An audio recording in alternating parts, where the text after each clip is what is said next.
Wow, and the battle is over. Heel quarterbacks Joe Flacco outlasted Aaron Rodgers as Cincinnati beats Pittsburgh. Cincinnati actually showed some pulse, and they won a game. Believe it or not, they're 3-4, and Pittsburgh is 4-2. And I mention that because after everybody looking old or not having a quarterback in that sorry division, now all of a sudden, well, the Steelers are middle of the pack, and we knew that. Remember, this was no different than Game 1, except the Steelers were able to pull it off with their chin with that 60-yard field goal against the Jets, because that's the only reason why the Steelers aren't. It's a 5,500 division, which it still could be, because I'm believing that Aaron Rodgers, even though he's had some decent moments, he's older, and they don't look that good, and there's big win for Cincinnati. Joe Fluco Flacco. Is he Fluco? Is he Flacco?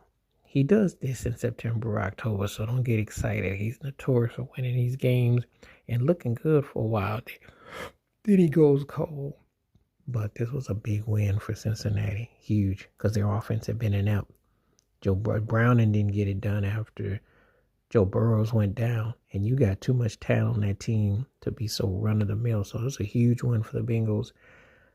I'm not expecting much from Pittsburgh. Pittsburgh is a 500 team. If you play Aaron Rodgers the right way, he threw picks again. That's what he's been doing. So I'm not expecting a lot. Big win, though, for Cincinnati. It was a real battle. It was a real rivalry game.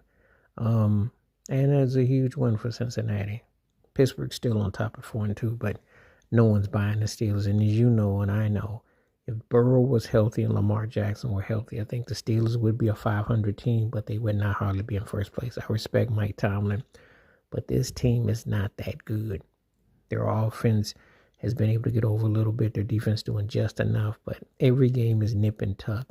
They're not that good. And but it was an entertaining game, though. I mean, the way the Bengals had looked, you just didn't see they had any hope. And they looked like they were just going to get knocked out, but give them props. They went in there, they finished business, they handled business, and they held on, and they were dictating once they came back in this game. So, the thing about it is that the Bengals just got to stay afloat. If Flacco, he's good enough to generate.